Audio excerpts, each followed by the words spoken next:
大妈，这金条是你给许留心同志的吧？我让他给我换钱来着，但是这和小许姑娘一点关系都没有啊。能告诉我出什么事儿了吗？这金条您是从哪儿来的？到底怎么了？这金条关系到非常重要的一件事，您必须说清楚这来路。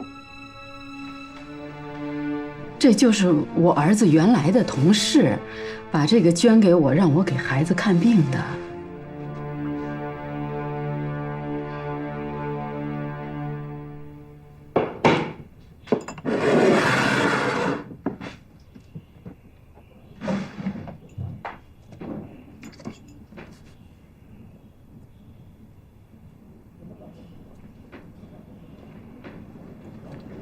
秦署长，绝对没错，这2根金条就是我们交给姚老板采购药品的，我们都有登记，错不了。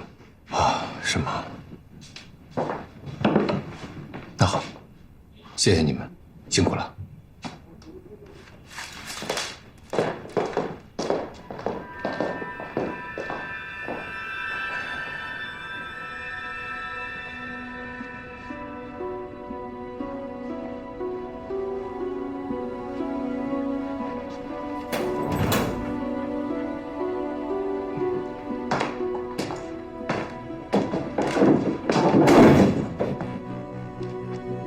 耶律，想得怎么样了？我想再看一下保险箱。走。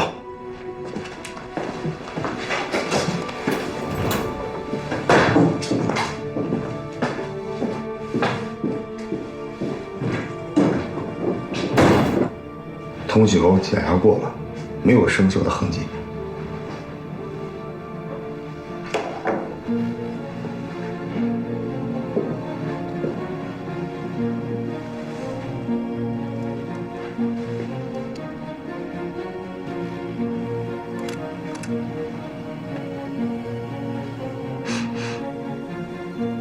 大虎，这支钢笔在你们刚打开保险柜的时候就在里面吗？是的，检查过了，没有什么异样，而且内壁没有任何水迹。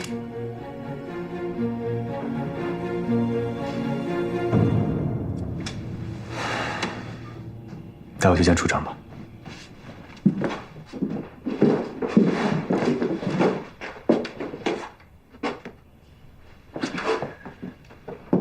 大虎，如果我说我是被冤枉的，你一定不会相信，对吗？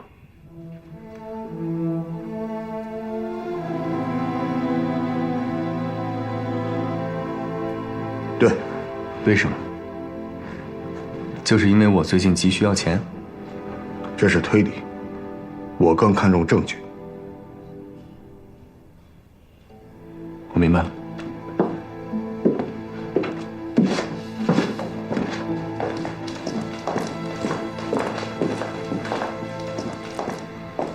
处长，如果这些金条是意外失踪，说明是有人见财起意；但这些金条出现在我母亲手里，就一定是恶意栽赃。为什么要栽赃我呢？说明他们害怕了，他们慌了。证据呢？我很明白，我没有拿这些金条，这就是证据。我要的是肉眼看得见的证据。好，你给我些时间，我一定拿出来让你看得见的证据。耶律，这都什么时候了，你怎么还这么慢条斯理的？你知道这次你的这个罪名要是坐实了，后果有多严重吗？我知道。50公斤的保险箱，半天之内变成了30公斤，为什么？你不要告诉我里面装的是冰块。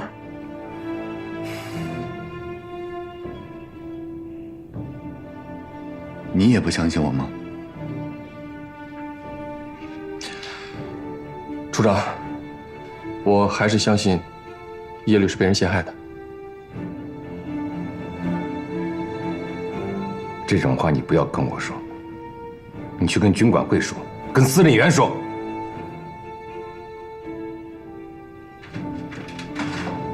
耶律啊，你可以慢慢的想，但是我要告诉你，你的时间不多了。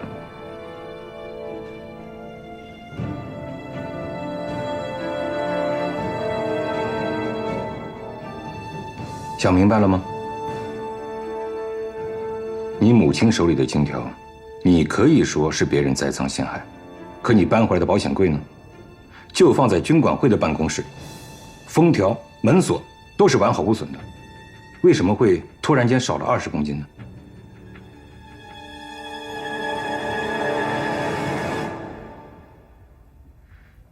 这事儿你都觉得奇怪，我觉得更奇怪。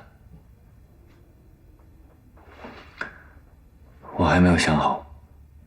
这个案子我已经上报给军管会了，你的时间不多了。还有一件事，关于小天子，上级领导通过卫生部，请在北京的苏联专家给小天子会诊，医院已经派专人把小天子送到了北京，你放心吧。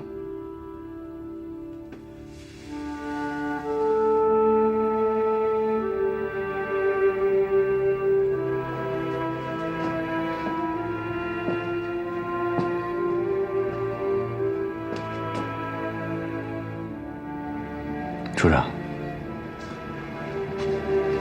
我会报答你的。你不要总想着怎么报答我，把黄金的事情想明白，还自己一个清白。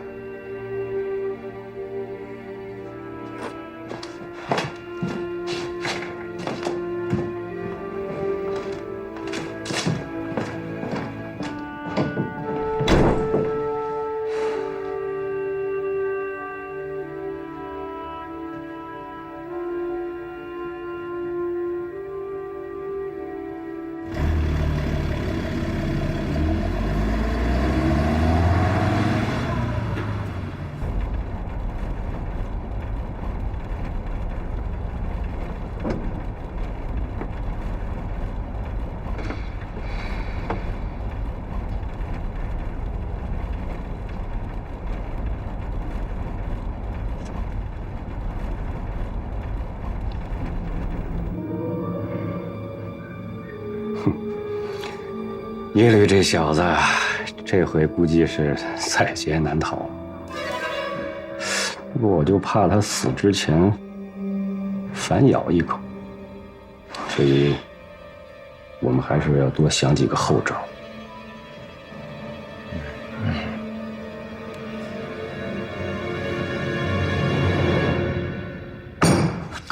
你们俩这个想法很大胆，就要你们俩说的办，枪毙耶律群。演场戏给他们看看。是。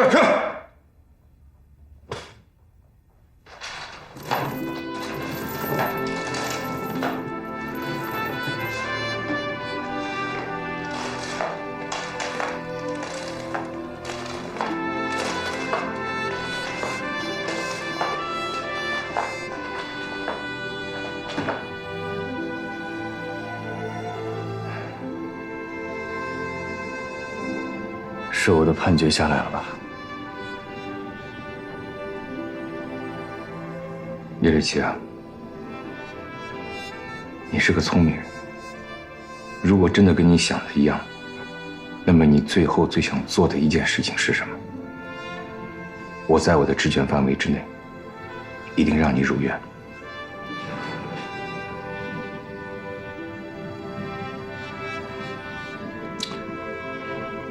最想做的事，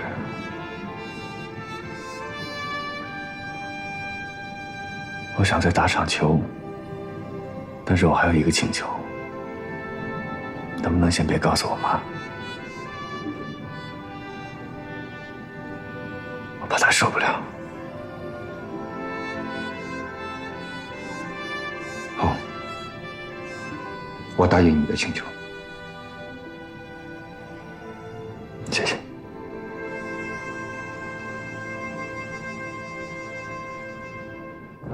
换。下一组。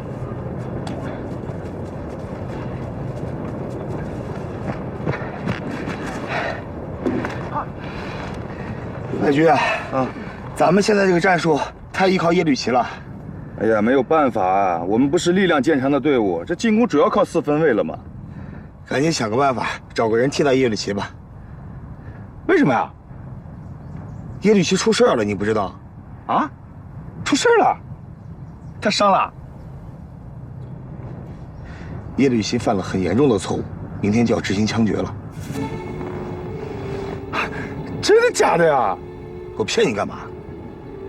最可惜就是他收养那个孤儿了。本来上面领导决定从苏联调专家来给这个孩子会诊，他这一出事儿，估计泡汤了。就算病能治好，摊上罪犯家属的名声，以后这个孩子的前途就完了。哎，白菊，你挺聪明的，干脆你代替叶绿琪的位置呗。不是，大伙，这叶绿犯的是什么罪啊？盗窃和贪污国家财产，整整20公斤金条。行了，继续研究战术吧。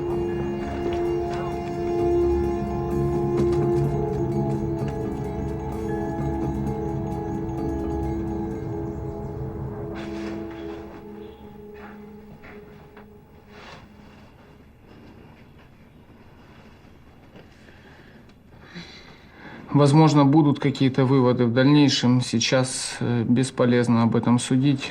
Я не могу прийти к однозначным выводам.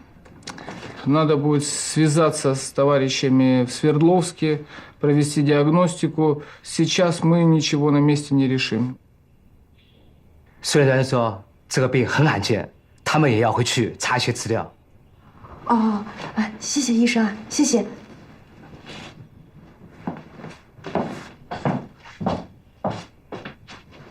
谢谢。大妈，小天赐还得在这住院几天，要不咱也在北京住下吧？这回天赐就有救了啊！对，哎呦，得感谢共产党救了我的天赐，哎呦，感谢共产党救了我的天赐，感谢共产党救了我天赐。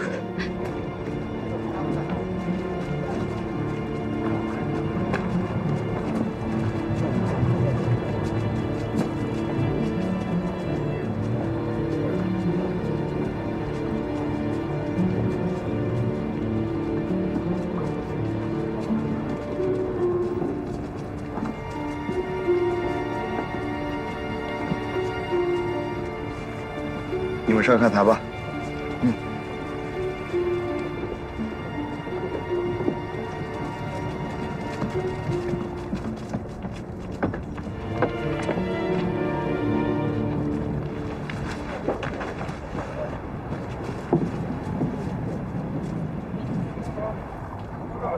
到。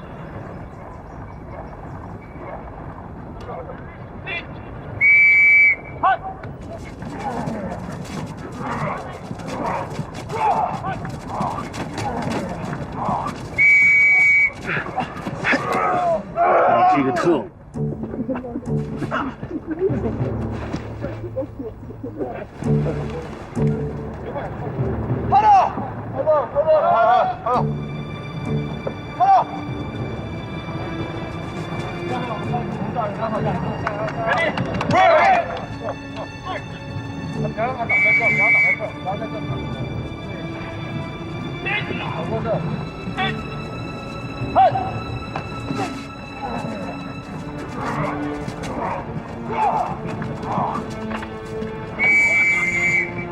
裁判，暂停。红队引球暂停。来，大家都过来了。站上，走。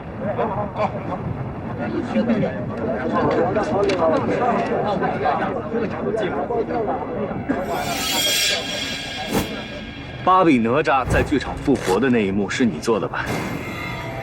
你不是跟我说过吗？你对魔术一点兴趣都不感，为什么那天你会去剧场呢？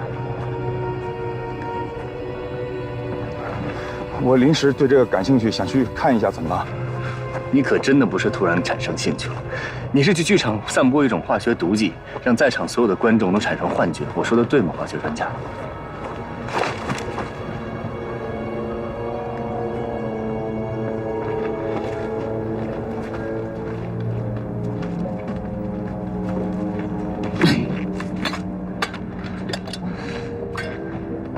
而且我知道是谁雇你干的。是他吧？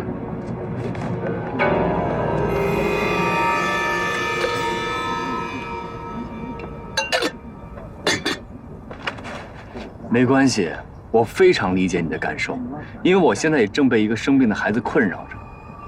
我劝你去自首，而且我知道那孩子是谁。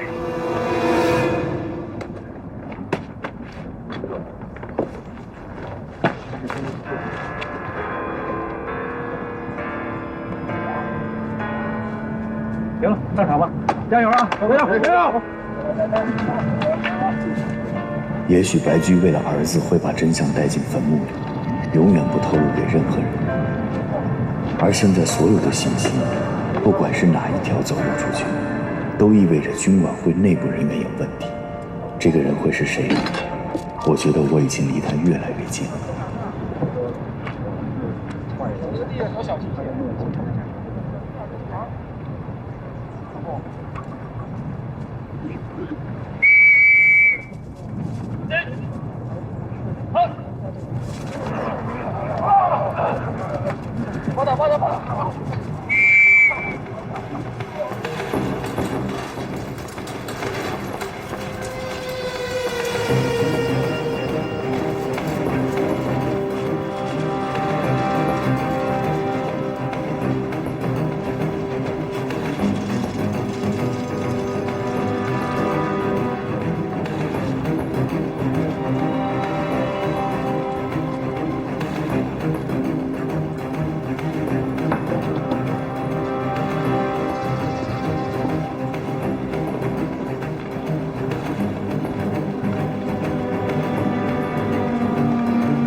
让一让，我们是军委会的，让一让，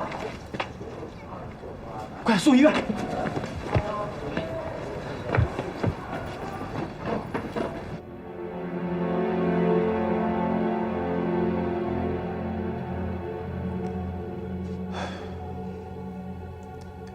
干什么？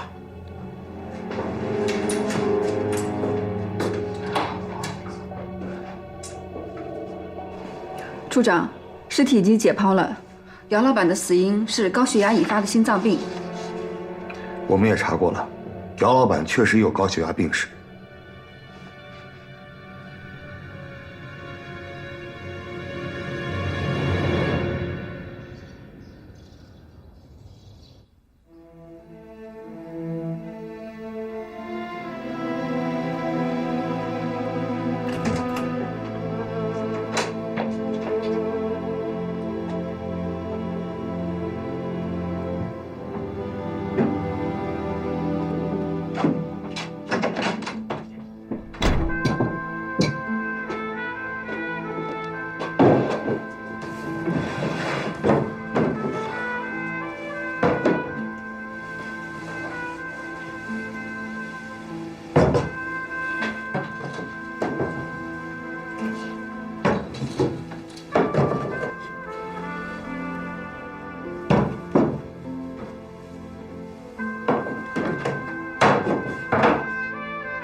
铁蛋儿，今天饭菜这么丰盛，还有酒，是不是要送我上路了？你错啊，不要要那么多。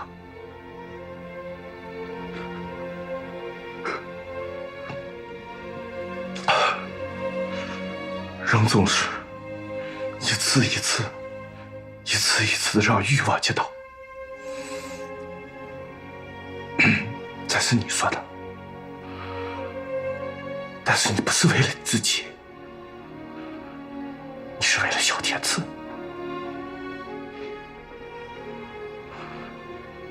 你放心吧，你走以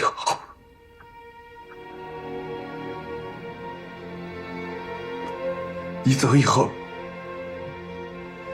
我们会好好照顾小天赐，爱大娘。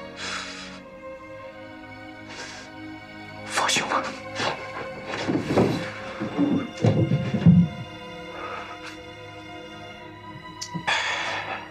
谢谢你带我来穷管会。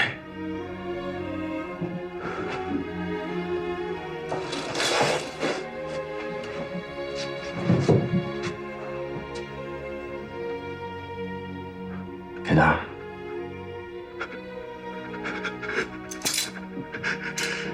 记住你今天说的话。下辈子我还给你供养。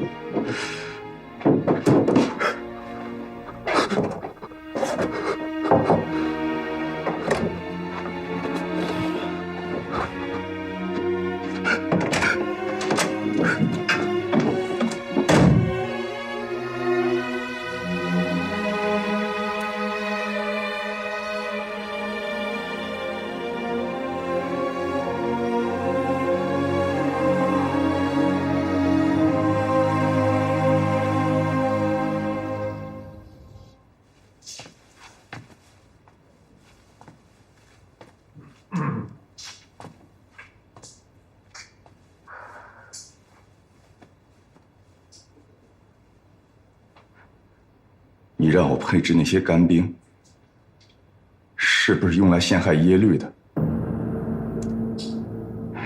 报酬已经给你了，何必问那么多？你必须告诉我！是又怎么样了？我不能陷害耶律啊！他现在已经被陷害了。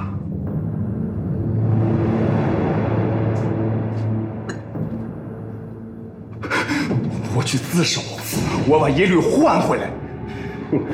你以为你现在能够走出这个门吗？啊！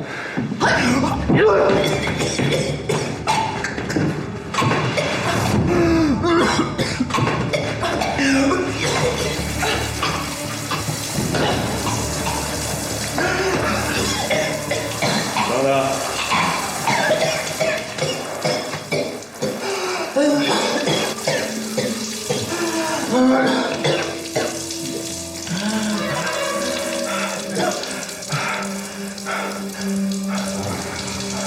小看你，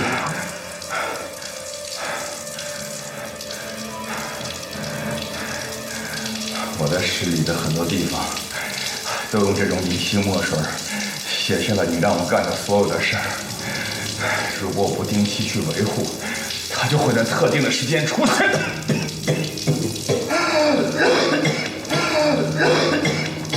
文兄，你是深藏不露啊！与虎谋皮，我不得不防啊！你可以置自己的安危于不顾，那么令公子你也不顾了。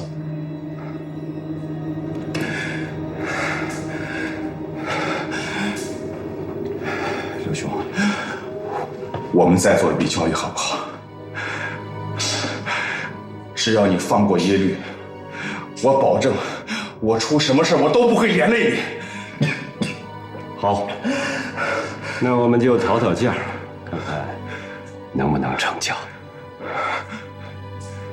好。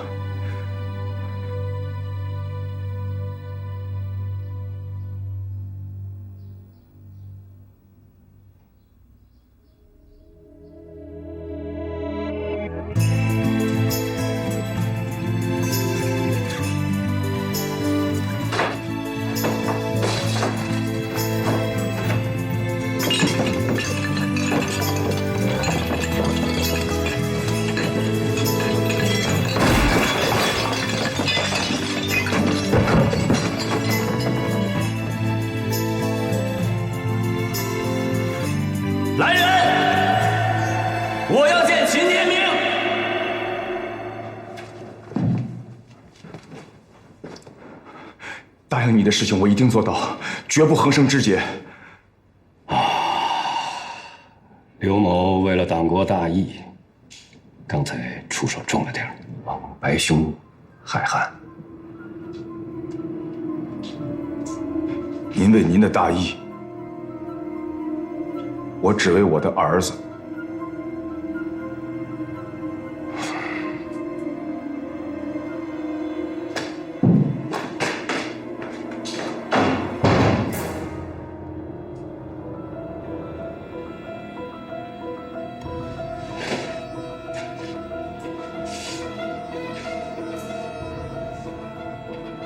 笃信，我还是有点担心，他会不会言而无信啊？放心，一个书呆子跳不出我手心了。我已经安排了后事。处长，大虎，你们平时待我不薄，我也人之将死。死前送你们个人情。盐城接二连三的发生怪案，如果把这些案子一个个比作一颗颗散落的珠子，那它中间必然有一条暗线，只是我们还没有发现。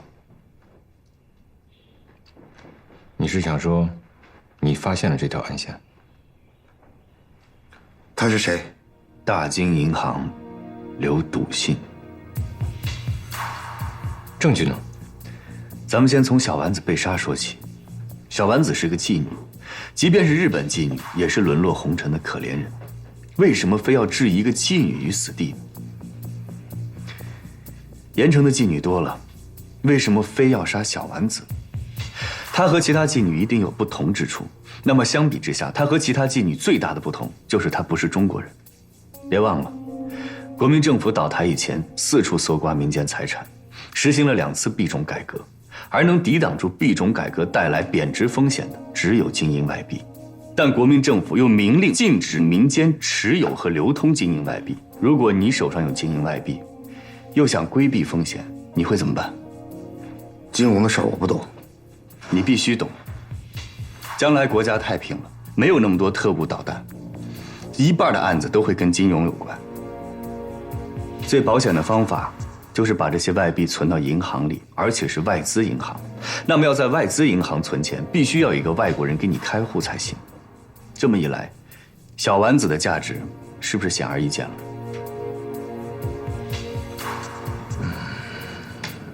你的意思是说，有很多人利用小丸子的名义去开银行户头？对。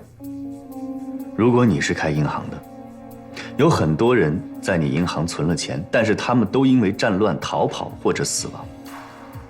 那你最希望的是什么？如果是资本家的银行，他们最希望这些账变成无头账，这样他们就可以侵吞这些财产。没错。所以小丸子是怎么死的，是不是显而易见了？那么谁杀的小丸子？卢永华。卢永华是谁？他是刘笃信的球友。你现在说的这些只是推理，我们需要的是证据。我相信我一定能找到证据，只是他们先走了一步好棋。处长，你是个聪明人，为人厚道，底下的人都肯为你卖力。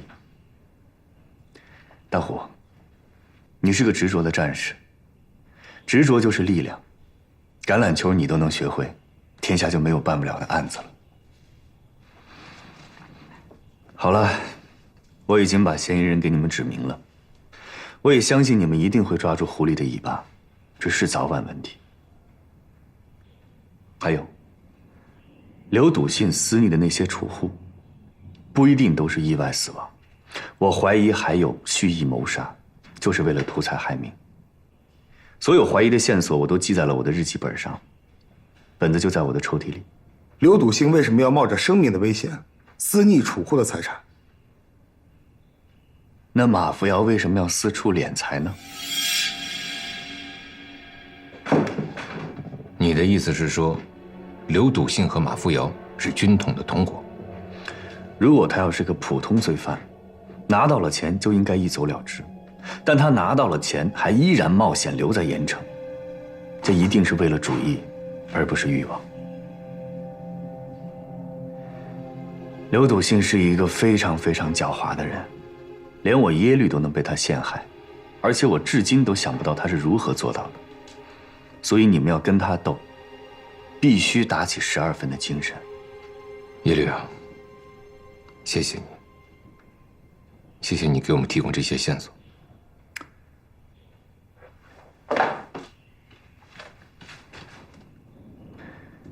当然呢，我也是有私心的。我希望在不违反你们原则的前提下，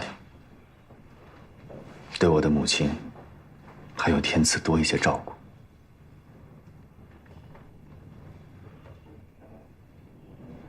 谢谢。好了，别无所求。耶律，真的没有别的要求。大虎啊，我虽然是你亲手抓的，可是我不怪你，因为这是你的职责。虽然咱们俩平时口角不断，但你的执着，我特别尊敬。明天行刑前，你要能来送我一程，再好不过。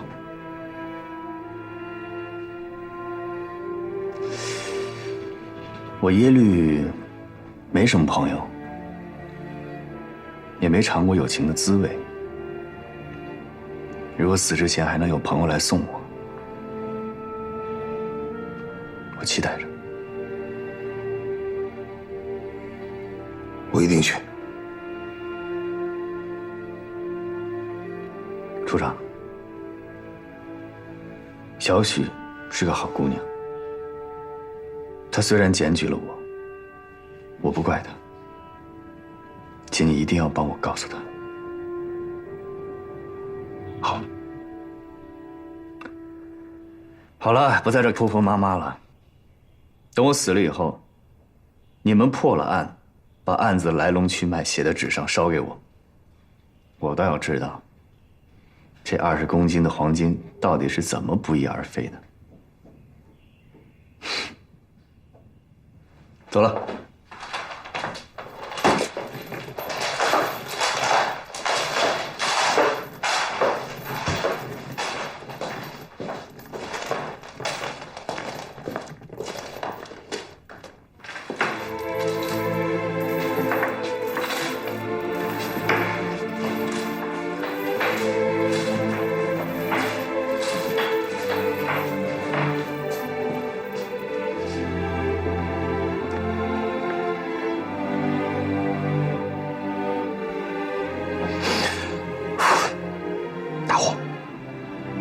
跟他聊两句。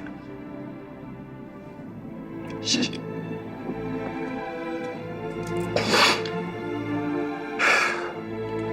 威士忌。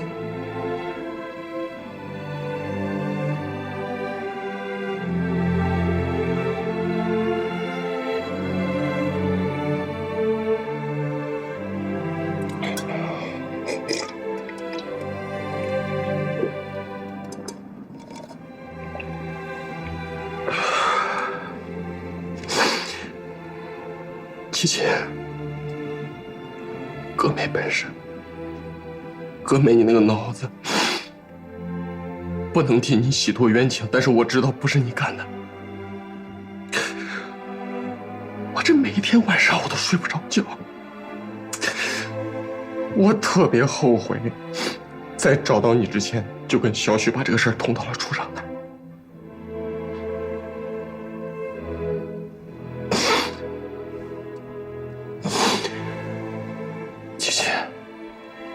咱妈那儿，我能瞒多久我就瞒多久。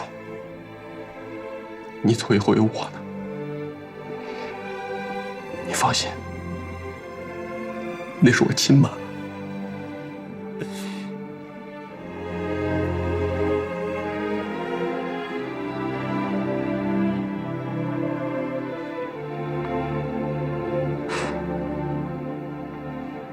谢谢。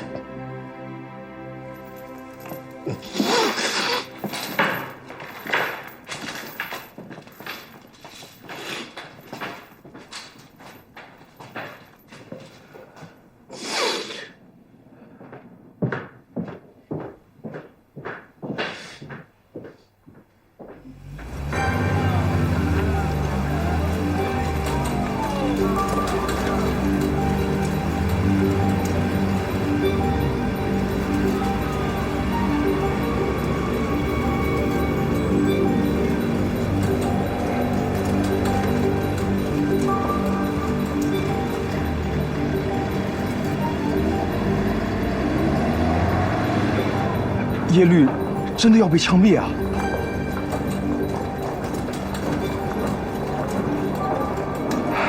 那我能不能送他一程啊？跟我来。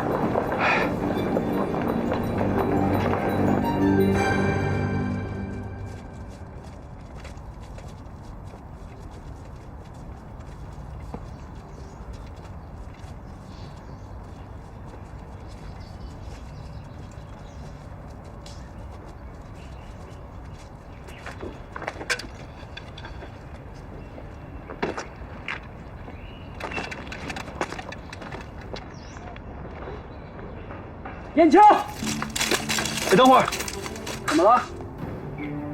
我有个请求。说。一会儿枪毙的时候，能不能别打我的脸？为什么？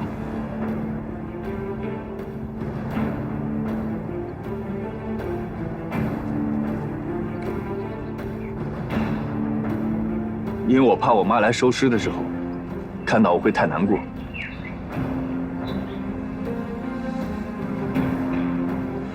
我来。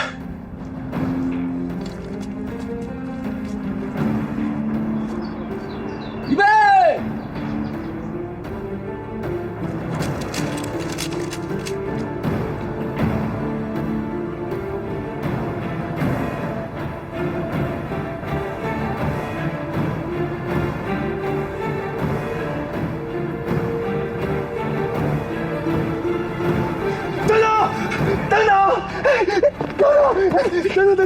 等！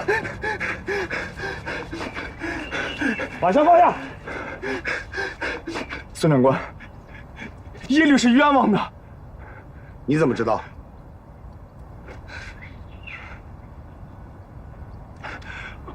我知道保险箱里的东西去哪儿了。你说话要负责任。我以性命担保。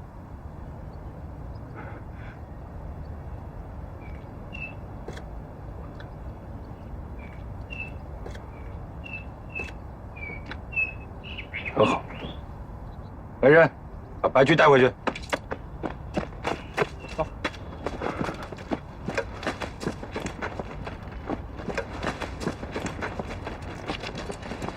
铁蛋，到，过来。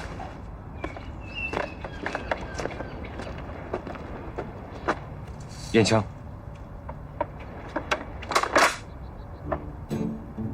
孔的。还不赶紧给耶律齐同志松绑！啊！大伙，我们走。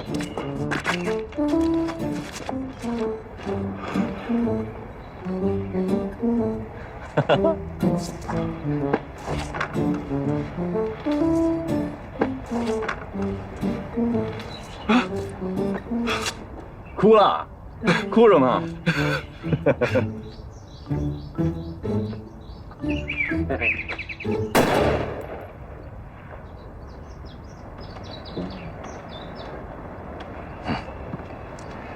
看来我们这次的假枪毙计划还算是比较成功的。毕竟白驹愿意主动交代问题，事先没给你打招呼，让你受委屈了。我代表组织，正式的向你表示道歉。我代表我个人，要感谢组织对我的信任。我说我会演戏吧，我不只可以完成活报剧这样的民间表演，我还可以代表组织完成这种不露痕迹的为这个组织增光增色的高级表演。行，好了啊，我们说正事。你是从什么时候知道我们是假想敌。月光下的城，北风中是谁的白雪皑皑，凌乱的脚印，冻僵的行李不必打开，免得逃避难为情。船死都不愿改不掉总是对我很慷慨，交给我的心习惯了偏执的距离，一再小心也逃不过易碎的你。在哪里等着你来把这心打开，别说你不怕被害，在哪里等着你回来，来去也许不该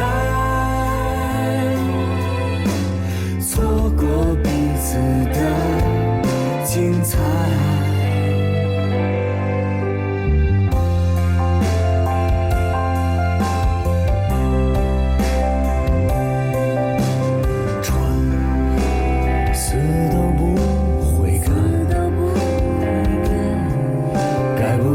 总是对你很慷慨，交给你的心天真的跑进风雨，不再小心一路上逆风而行。在哪里等着你来把这心打开，别说你不愿被爱，在哪里等着你回来，来去也许不该错过彼此的精彩。在哪里等着你来把这心打开，别说你不愿被爱，在哪里等着你回来，来去也许不该错过彼此的精彩。